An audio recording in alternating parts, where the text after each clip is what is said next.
Okay. Gordon, in one of your remarks, you mentioned that taking the outsourcing perspective specifically to product development, that you believe China was about 5 to 7 years behind. What is your perspective on this issue of will that time frame reduce if India and China and Indian and Chinese companies actually work together? Would that benefit the industry overall? Do you see it happening? Well, the interesting thing is countries don't outsource, companies do, right? And so the countries can provide an environment and provide incentives. And there's competition or cooperation right now because there's incentives for Chinese companies to come here and incentives for Indian companies or American companies like ours to go to both locations. And I think the more companies like ours and Oracle, I know, is doing some work in China, doing more and more trying to bring best practices from what they've done in the U.S. and other places in the world through India, and then take what's worked and take that to China is going to improve China. So the more companies are multi-shore, are global, I think the faster China will pick up. I don't think it's going to happen just on its own because the Chinese government wants to. It's beyond soft working in partnership or being part of or owning part of a company that does work here and bringing the best of both cultures and skill sets to bear to try and make both better.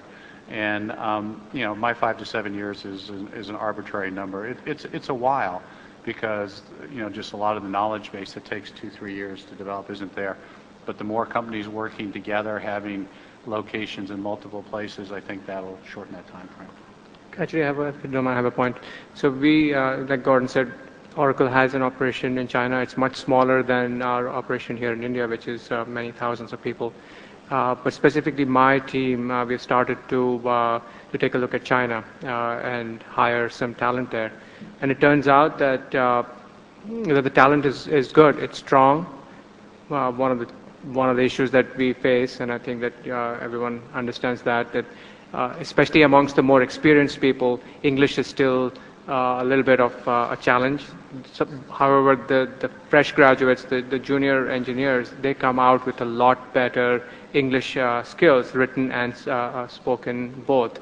But the more experience, the project leads and the architects and so on tend to be somewhat deficient in English.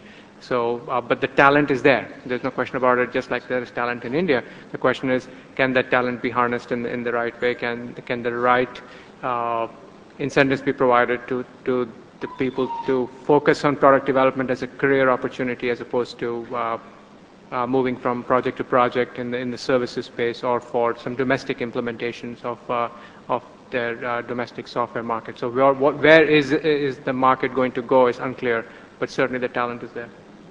Okay. We've been talking a lot of India and China, and in this discussion, one of the interesting questions arises. Does the outsourcing world end with India and China? What about the Eastern European countries? What about Russia? What about the Baltic states? So the question to you, Steve, when you first made this decision to outsource to India, did you do a country scan?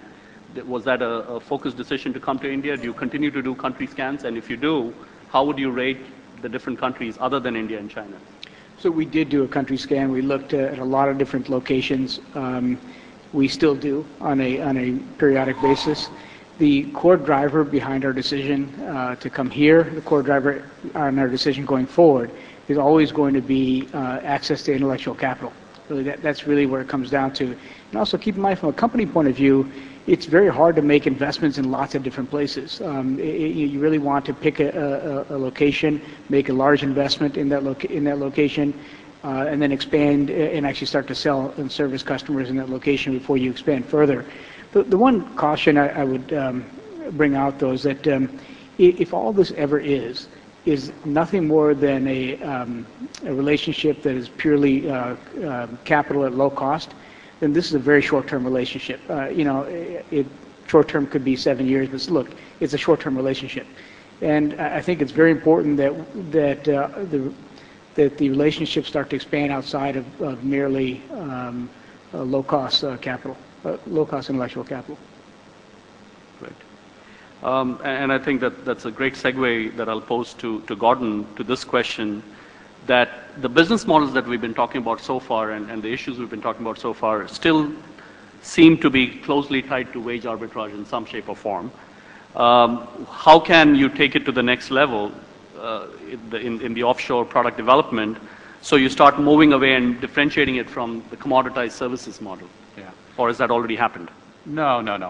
Well, first off, I'll disagree with Steve a little bit. There's been a lot of economists looking at wage inflation in India and wage inflation in the U.S. specifically, and if you take the current wage inflation of 12 or 14% in India, consider about 45% of that is promotions, which you tend to get in other countries anyways, because a lot of people are being promoted, and you take 4 to 5% wage inflation on a much higher base.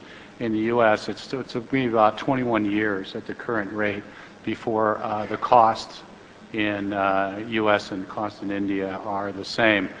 Having said that, if you're selling on the value arbitrage message even today, it's outdated because it's much broader than that. It's ability to get skilled labor in quantity, its ability more and more to get productivity and to develop productivity where you can do it better and faster than maybe the other counterparts. And quite frankly, the Western world is we're not graduating a number of people. I mean, it's a self-fulfilling prophecy. I mean, that talent pool is going down. It's getting older. It's getting more expensive. And we're bringing up a lot of new talent here. So you can like outsourcing, you can like offshore, you cannot. It doesn't really matter. It's just where the world's going, unless the United States or other places do a complete flip. I also think on a large-scale basis, I think it is India and China. I think most of the other countries are irrelevant. You can go do work in the Philippines, but 50 million new people join the workforce every year. In China, there's only 80 million people in the Philippines, and a very, very small percentage of those that have any type of background for what we want to do. There's nearshore in Canada. People talk about Canada. Well, there's only 24 million people in all of Canada. And they're so spread out, and most of them are lumberjacks.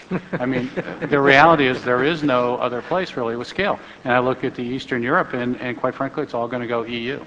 I mean, over time. So, to answer that other question, I think there are only 2 locations, and I agree with Steve. It's got to be much more than labor arbitrage, but I do think the cost helps people make that decision as they move, and I still think it will be a factor, but it won't be the reason they do it. And by the way, China is no cheaper than the U.S. The wages are a little bit less, the social costs are more. If you go to Beijing or Bangalore, it's almost exactly the same, almost within 5%. And if you go to a second, third tier city in China or second or third tier in India, you'll get about the same thing. So you're not going to China for labor arbitrage either. You're going for access to talent and infrastructure and some of the things that you can get there.